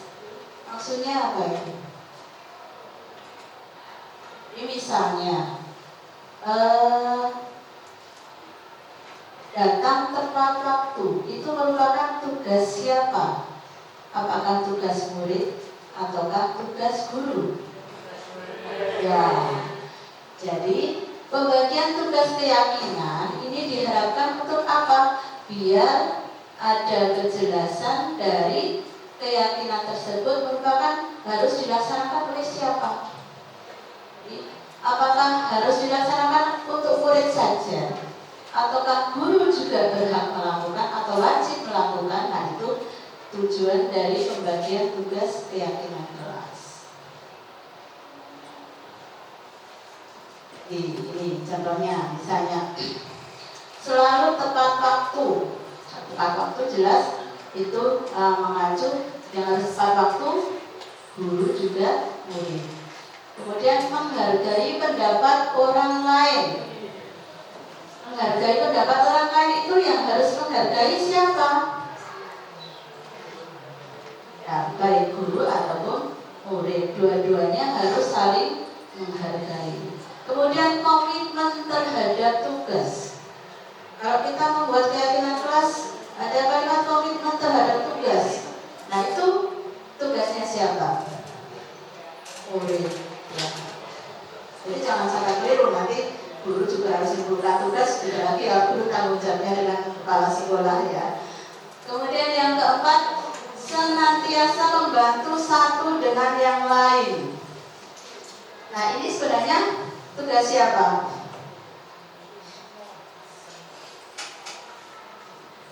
Murid bisa, guru bisa? Bisa. Di konteks apa ya? Mungkin Bapak Ibu bisa beri contoh. Saling senantiasa membantu satu dengan yang lain. Ya, monggo Bu Atu mungkin bisa beri contoh. Kalau untuk senantiasa membantu satu dengan yang lain, kalau untuk murid itu misalnya dalam satu proyek seperti itu, dalam satu kelompok itu kan punya tugas masing-masing, tapi saling membantu supaya tugas itu bisa selesai. Kalau misalnya guru itu bisa juga membantu dalam hal ini, misalnya murid itu mengalami kesulitan, misalnya mencari literasi atau mengoperasikan suatu alat itu belum bisa sepenuhnya, dan nanti guru itu membantu tersebut. Baik, terima kasih Bu Atun atas jawabannya. Ya, betul sekali. Jadi kalau membantu satu dengan yang lain itu bisa dilakukan atau bisa menjadi tugas dari baik murid ataupun guru. Nah, kemudian yang terakhir, percaya dan menghormati orang lain serta barang miliknya. Nah, ini kalau diartikan itu bisa berarti dengan kita saling menjaga barang dari orang lain ya. Karena kadang kalau di kelas itu siswa misalnya ada yang seperti kehilangan uang, kemudian terlindor, lupa meninggalkan sesuatu, temannya tidak peduli. Nah, ini bisa masuk dari sini. Nah, ini bisa jadi tanggung jawab atau tugas dari siapa? Bapak Ibu? Murid bisa? Guru bisa? Guru bisa. Jadi sebenarnya bisa dua-duanya.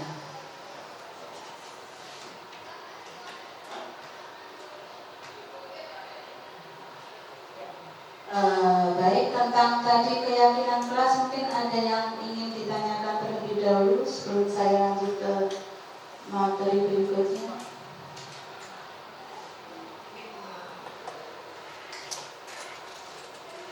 Terima kasih Bu Mira. Terkait dengan apa yang tadi sudah disampaikan Bu Mira dalam pembuatan keyakinan, itu kan biasanya kita lakukan kan di awal tahun pembelajaran. Antara wali kelas ataupun guru itu membuat keyakinan kelas bersama-sama dengan siswa. Nah, apakah dalam proses berjalan sampai 1 tahun itu bolehkah keyakinan kelas tersebut berubah?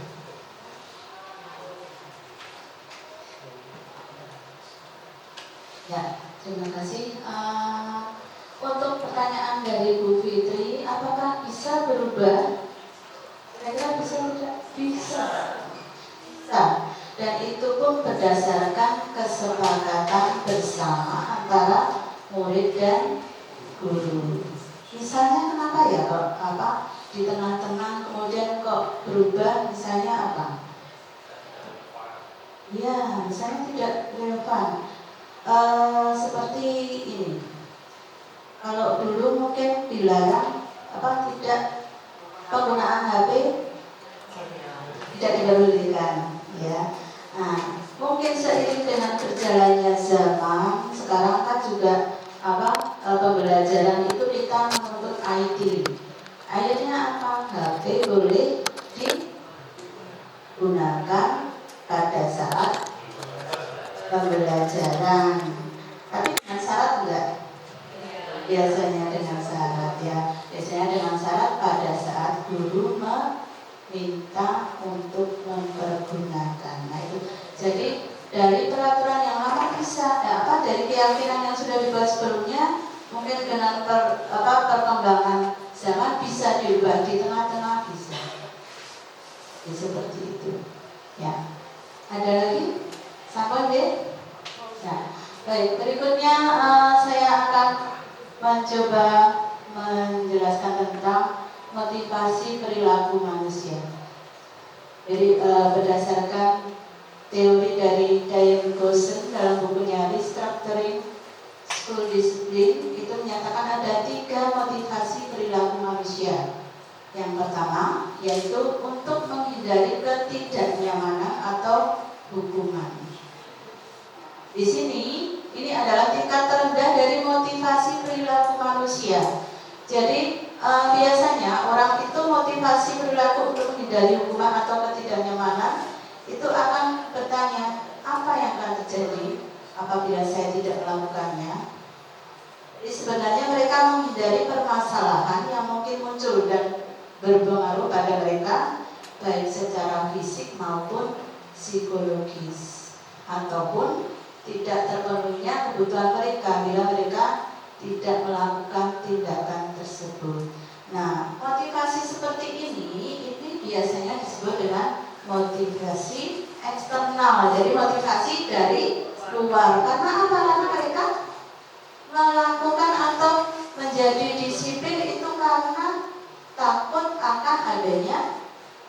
hukuman atau sanksi. Kemudian yang kedua yaitu untuk mendapatkan imbalan atau penghargaan dari orang lain. Ini satu tingkat di atas motivasi yang pertama. Jadi di sini orang itu berperilaku atau mereka melakukan hal positif agar mendapatkan imbalan atau penghargaan dari orang lain. Orang dengan motivasi ini akan bertanya, apa yang saya akan dapatkan? Ada nggak siswa kita yang seperti itu, Bapak Ibu? Ada. Hadiahnya apa, Bu? Kalau saya melakukan itu? Sejak bakso ya, Bu. Jadi kadang anak itu melakukan sesuatu tapi bersyarat karena mereka ingin mendapatkan sesuatu atau mendapatkan penghargaan. Nah, makanya untuk yang motivasi kedua ini juga termasuk motivasi eksternal, dan untuk pemberian penghargaan sebisa mungkin itu kita tidak terlalu sering untuk melakukan. Jadi kalau misalnya pelajaran saya misalnya, nanti kalau kalian bisa menjawab dapat nilai 10, dapat hadiah dari ibu. Sebenarnya itu adil tidak ya? Tidak. Karena apa? Nanti yang dapat ya yang itu saja. Ya yang kita bahasa Inggris. Bagaimana dengan yang tidak? Mereka akan merasa apa? Minder, tertekan. Paling aku ya oleh gitu. Ya tidak. Iya, karena anak itu punya bakat sendiri-sendiri, punya kemampuan sendiri-sendiri. Kalau bisa kita pertanyaan itu akan itu anak. Ya dia yang nggak bisa menjawab kan dia dari awal sampai akhir. Jadi seperti itu. Kemudian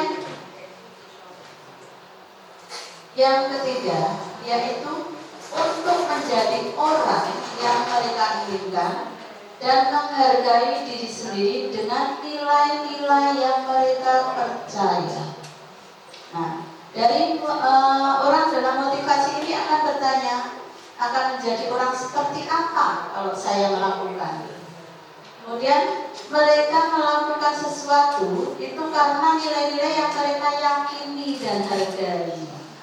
Mereka melakukannya karena mereka ingin menjadi orang yang melakukan nilai yang mereka yakini tersebut.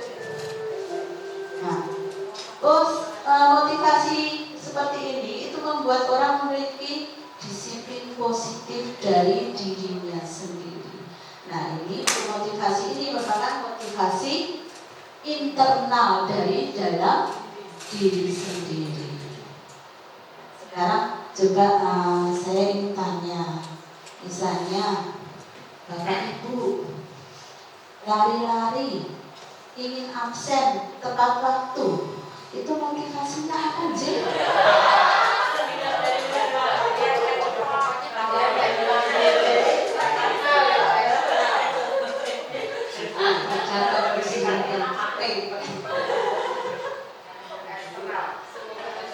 Jadi motivasi eksternal, dia tidak T,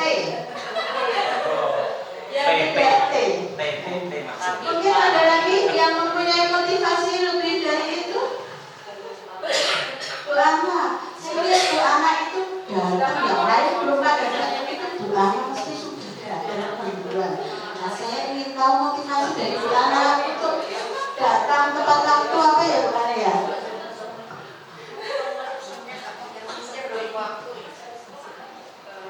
Karena saya laju ya, jadi menghindari kemacetan di pagi hari. Kemudian yang kedua itu, kalau saya sampai sini lebih pagi itu, insya Allah langsung ke musola itu tenang. Kemudian yang ketiga itu tadi supaya tidak ting. Karena ada sanksinya, ada efeknya, efek dari T tadi kalau kumulatifnya berapa jam misalkan, tapi ya setelah itu sampai T. Ya, kita beri aplaus untuk Bu Ana.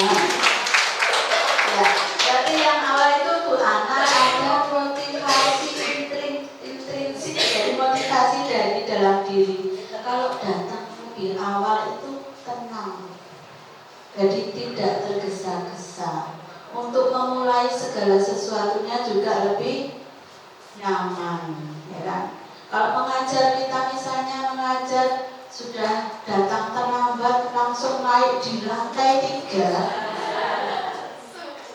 sampai sana sudah pas-pasan, mau membuka lihat anak kebetulan tidak langsung siap ataupun anak masih ada yang di luar, nanti emosinya sudah naik, itu nanti pengaruh juga. Ya, jadi motivasi ini yang jelas sangat berpengaruh bagi kita. Nah, tinggal kita nanti untuk penerapannya, kita melakukan hal yang positif itu kita awali dari motivasi internal kita sendiri ataupun dari eksternal. Nah, baik, saya rasa itu saja yang ingin saya sampaikan untuk hari ini. Terima kasih atas perhatiannya. Sekian. Wassalamualaikum warahmatullahi wabarakatuh.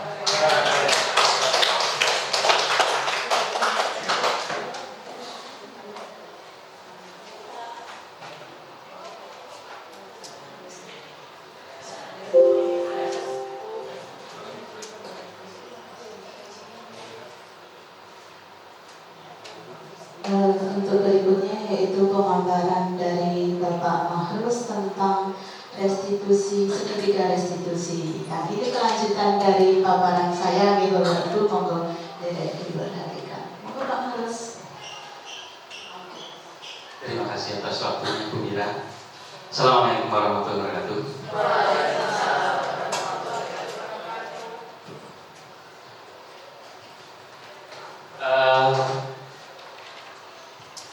Kenapa kok saya belakangan itu saya merasa ilmu saya di ikut CGP ini mungkin masih sedikit.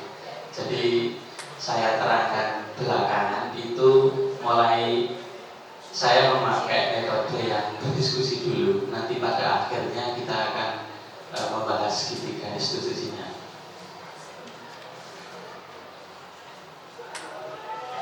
Oke. Yang pertama, sebelum ke segitiga restitusi,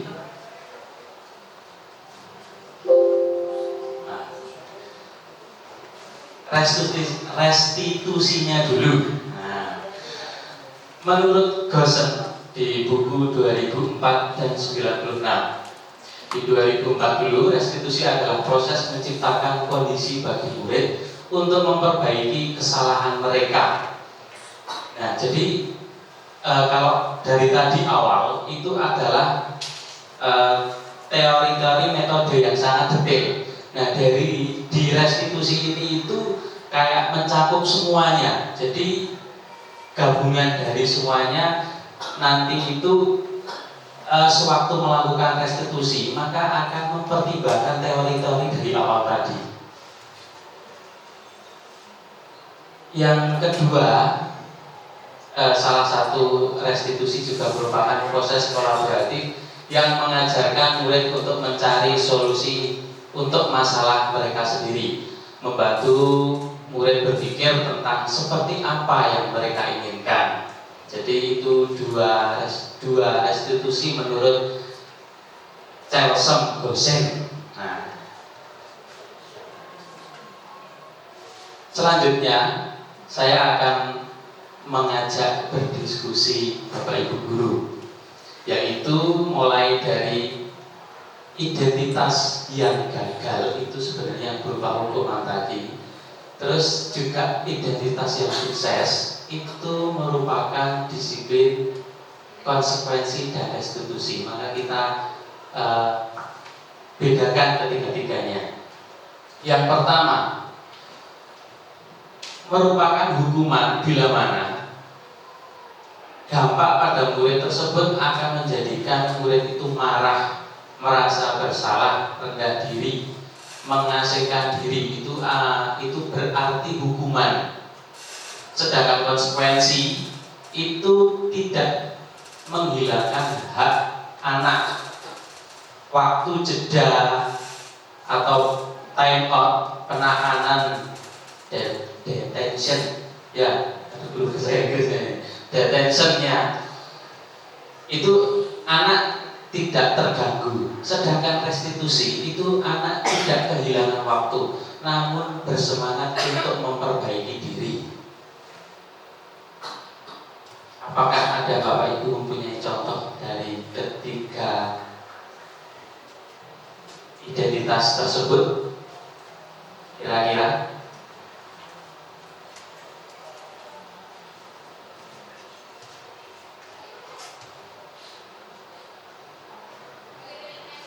kalau mungkin dari saya, mungkin nanti bisa dikomentari ya Bapak Ibu.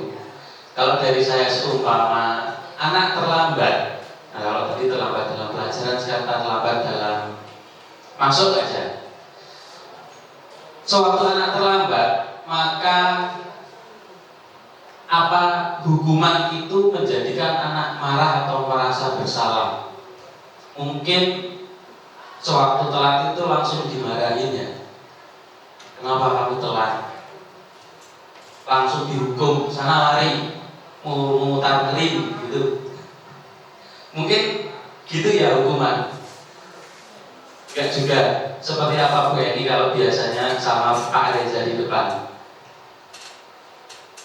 Hanya ada siswa yang telat mungkin menyanyikan lagu, bisa Indonesia Raya, bisa Garuda Pancasila, hormat di tiang bendera. Itu aja sih Kak. Kalau sering terlambat juga seperti itu.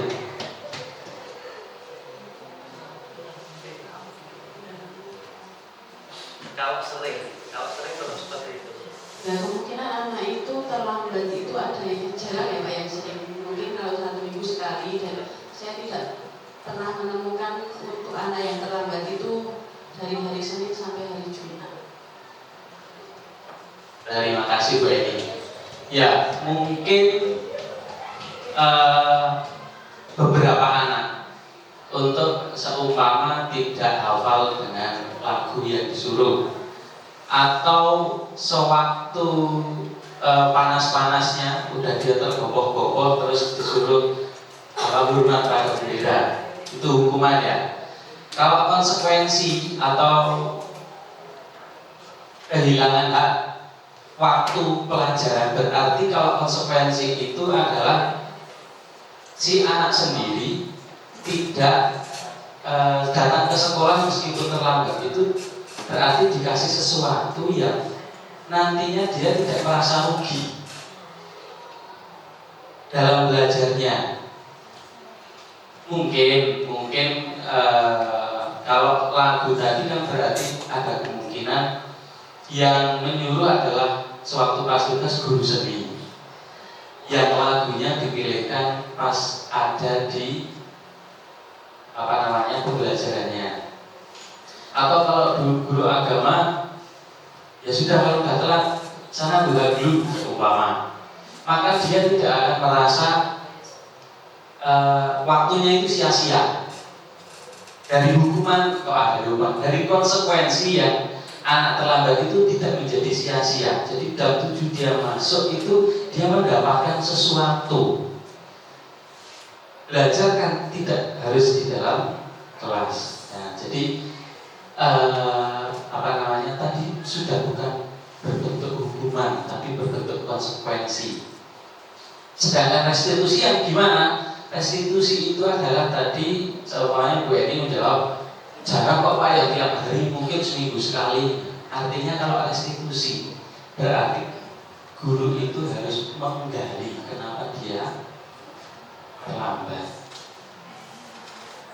Jadi seumpama kalau anak itu terutama kok nggak mau pelajaran jam pertama, pas Senin pagi matematika saya di rumah males, maka dia akan terlambat terus. Kemudian tadi yang dihukum sama Feni itu kan nyanyinya kok nyanyi yang dia senengin gitu. Dia lebih memilih itu daripada masuk pelajaran saya. Maka restitusinya yang gimana? Maka dia dicari Apa alasannya? Apakah dia mungkin mengantar adiknya dulu, atau dia mempunyai tanggungan di rumah dengan orang tuanya yang mungkin juga apa itu orang tuanya itu mungkin juga di transportasinya dan lain-lainnya. Artinya restitusi adalah menggali kenapa dia telatnya.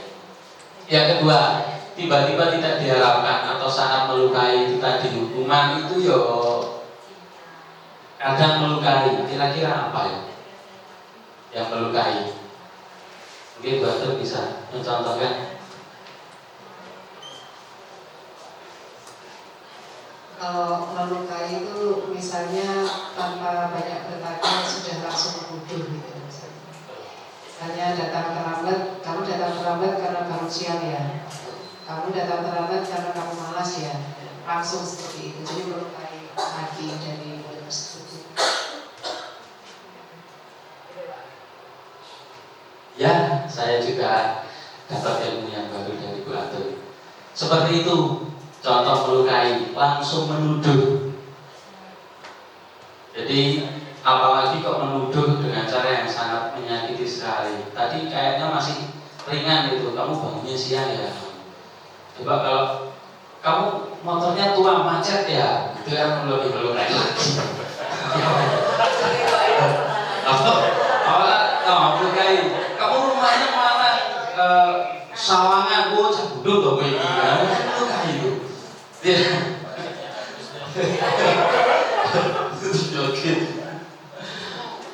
Nah, kalau konsekuensi itu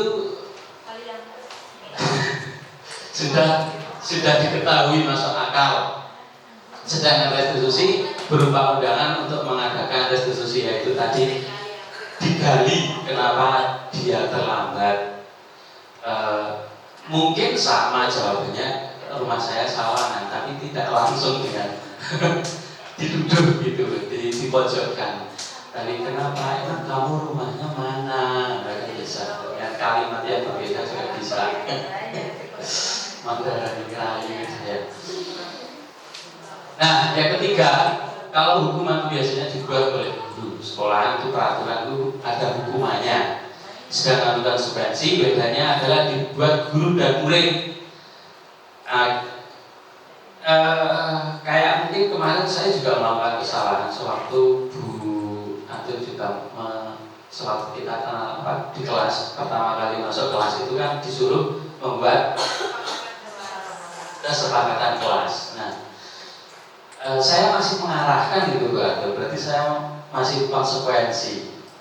Karena saya masih kira-kira apa gitu, mungkin karena masih nyambret ya, jadi saya bantu untuk menggugah, dan kok ya dijawab atau ya cepat-cepat.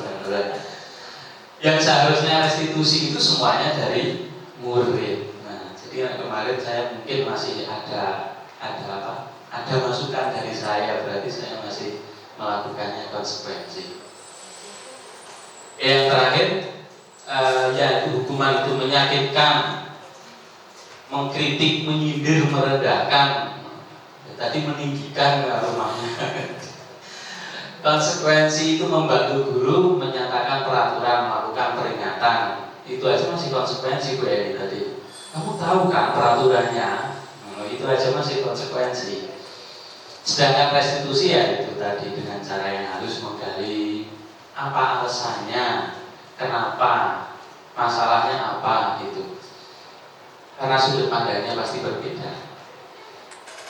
Dari identitas tersebut maka bisa disimpulkan berdasarkan bahan di atas, maka kita bisa menyimpulkan bahwa hukuman bersifat tidak terencana. Anak atau murid tidak tahu apa yang akan terjadi dan tidak dilibatkan, langsung dihukum gitu aja. Hukuman bersifat satu arah dari guru aja. Murid hanya menerima hukuman tanpa melalui suatu kesepakatan. Pokoknya kamu salah, hukum, gitu aja. Sementara disiplin dalam bentuk konsekuensi sudah terencana atau sudah disepakati, karena biasanya diingatkan oleh guru tadi. Kamu tahu kan peraturannya Senin memakai sepatu ungu itu seumpama. Umumnya berbentuk konsekuensi dibuat oleh pihak sekolah. Biasanya Senin kok memakai putih, ya benar, tanpa alma mater. Nah yang ketiga mungkin apa namanya tadi, restitusinya itu berarti sangat belum terlalu berjalan di sekolah kita. Mungkin yang saya tahu, semoga guru-guru sudah kalau ada masalah dengan murid sudah melakukan restitusi. Nah, dari kesimpulan tersebut, maka kalau saya sudah mengakui ya masih sok berpikir lagi, kok orang langsung tidak langsung restitusi itu yang gimana. Saya membuat hukuman atau konsekuensi. Coba ada bapak ibu guru menganggap itu hukuman atau konsekuensi dan apa alasannya. Mungkin dari siapa yang mau membuat? Lina yang pertama. Hukuman, karena ya kayak nggak sesuai aja kalau terlambat terus disuruh mencatat 100 kali.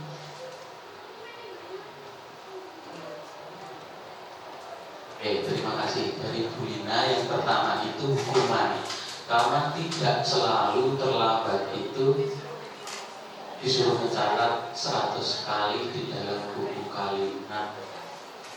Saya tidak akan terlambat gitu ya. Tapi dulu kayaknya ya pernah ya. Baik. Kemudian yang selanjutnya, coba Bu.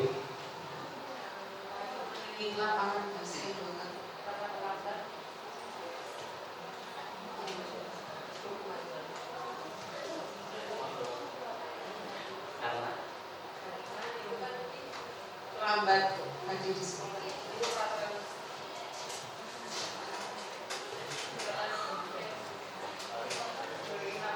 Iya, lambat sekolah jadi hukuman.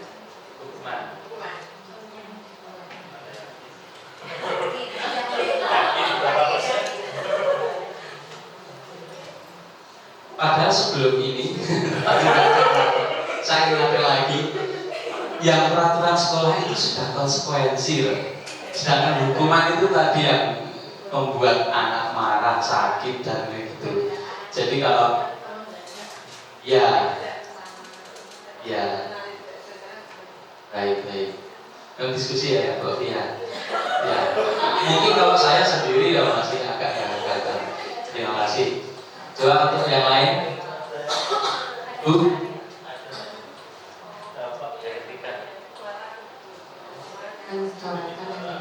Konsekuensi. Karena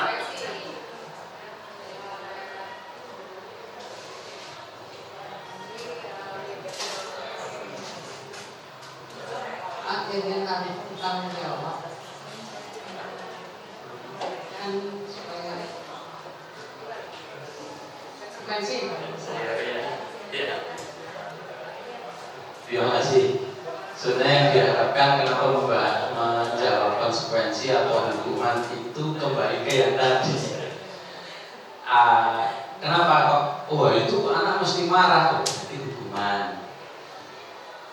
Oh itu mengingatkan kepada peraturan, berarti konsekuensi.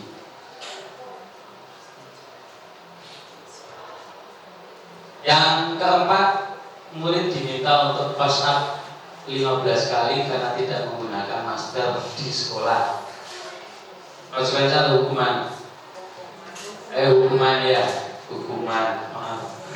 banyak yang menjawab hukuman. Karena apa mungkin tidak semua siswa bisa melakukan push up ya, mungkin dengan keterbatasannya dia atau apa, mau berdiri aja masih sampai kesempatan. Terus menggantikan kertas tugas teman dengan yang telah dicoret-coret ekspresi. Wah, kayaknya sudah merasuk nih, ini sudah sampai bawah. Satu lagi, berjemur di lapangan basket, hukuman.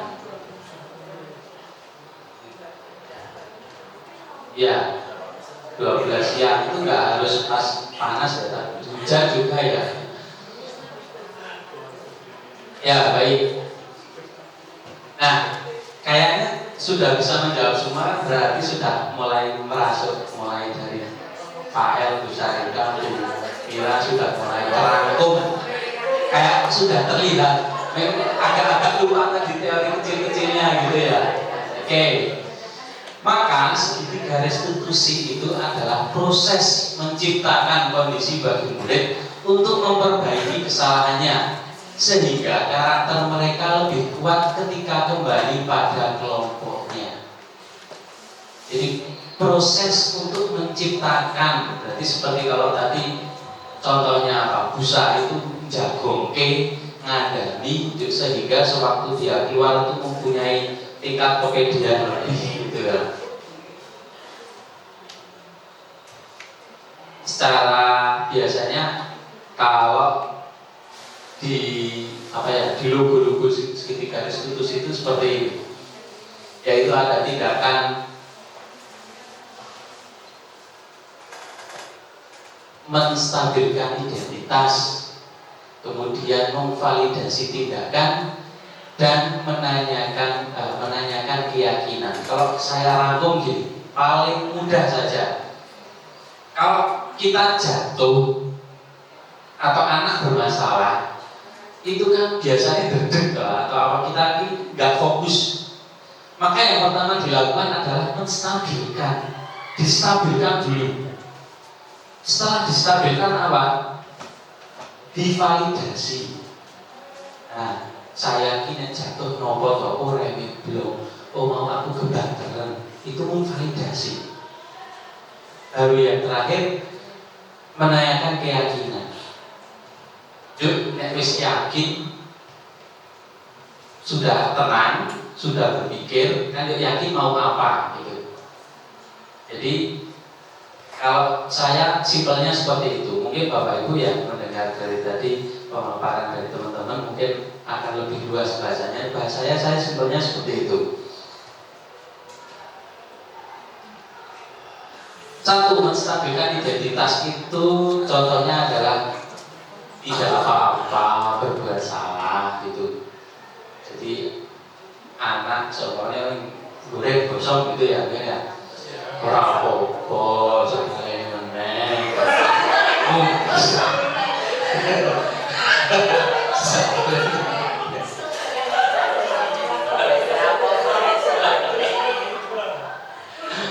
Ya, kita bisa menyelesaikan ini itu ya, contoh kasusnya ada juga. Yang kedua, validasi tindakan yang salah. Biasanya kamu pasti mempunyai alasan kenapa kok melakukan itu. Ngopo toh kok iso gosong gitu. Wah, tadi saya itu keinget ini, lagi putus atau gimana ya. Jadi yuk nggak fokus menjadikan itu gosong. Jadi kita mencari tahu gosongnya ngopo.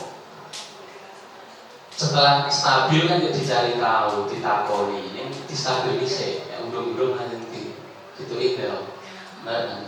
Yang terakhir adalah apa nilai-nilai yang telah disepakati di sekolah, atau tadi kembali ke gosong aja sekalian. Dia gosong yuk beri jal, orang pakai toh didol, orang enak toh. Kali meyakinkan bahwa gosong sebenarnya nggak betul, jadi jangan kita ulangi lagi. Tapi kan itu belakangan. Gitu ya. Itu contoh dari saya yang mungkin simpelnya saja. Seperti itu, baik dulu. Atau ada yang mau menambahkan? Kalau saya jangan bertanya ya. Ditambahkan, menambahkan biar kuat tadi apa namanya, dari sekian pemaparan itu. KB itu udah merasuk semua gitu. Jadi kayaknya itu jadi CGB-nya banyak gitu. Oh, ada masukan dari Bu Umi, ada masukan?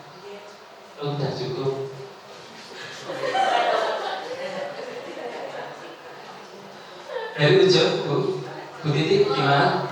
Oh, terima kasih sekali. Kayaknya ya ini mudah kabeh. Terima kasih atas waktunya. Thank you for your attention. Assalamualaikum warahmatullahi wabarakatuh.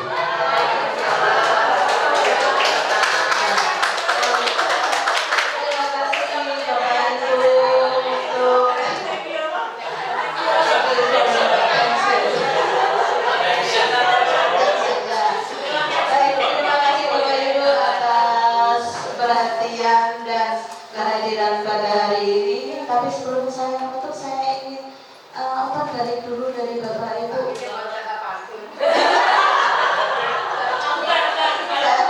Saya kalau pantun kok gimana?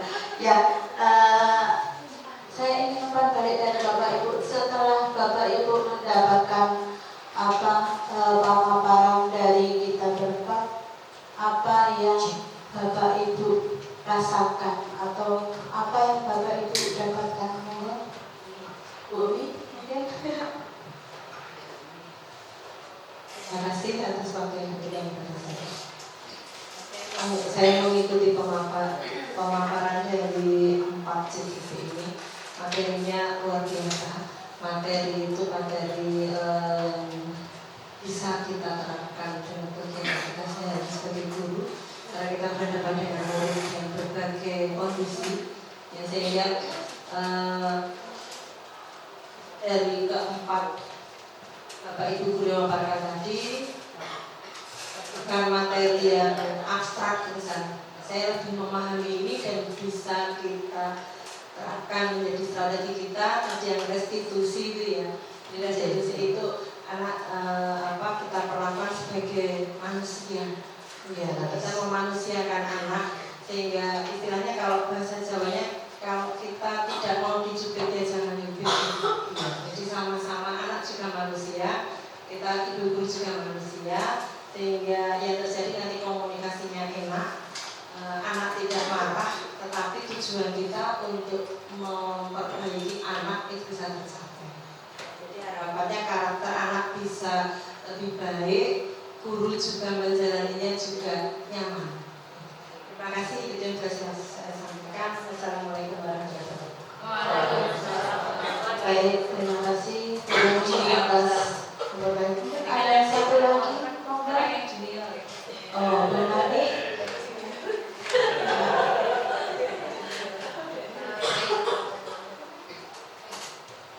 Terima kasih. Kalau dari saya, jujur ini materi yang baru untuk saya dan sangat bermanfaat sekali. Kurang dekat. Kurang dekat. Ini materi yang baru untuk saya, jadi terima kasih sekali untuk Bapak dan Ibu guru JGP yang sudah memaparkan materi hari ini. Insya Allah sangat bermanfaat untuk kami terapkan di kelas, karena memang jujur materi yang terakhir yang masih sering kami lakukan itu yang konsekuensi. Jadi contoh real di dapur kalau kita praktek itu, ayo anak siapa yang nggak bawa peralatan lengkap, siapa yang nggak pakai apron, itu konsekuensinya mereka sudah denda seperti itu. Jadi apa yang kami dapatkan hari ini sangat bermanfaat sekali. Baik, terima kasih Bu Mati atas baiknya. Semoga setelah ini kita bisa melaksanakan semua untuk di kedepannya ke siswa-siswa kita dan untuk kebaikan sekolah kita juga.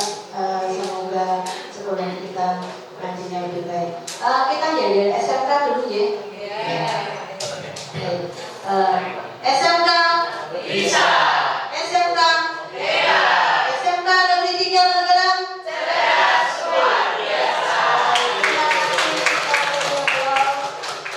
Baik, kita tutup untuk kegiatan hari ini. Sekali lagi terima kasih atas kehadirannya.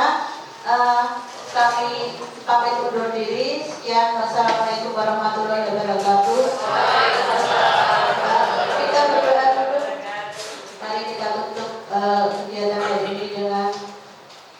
Manggala bersama.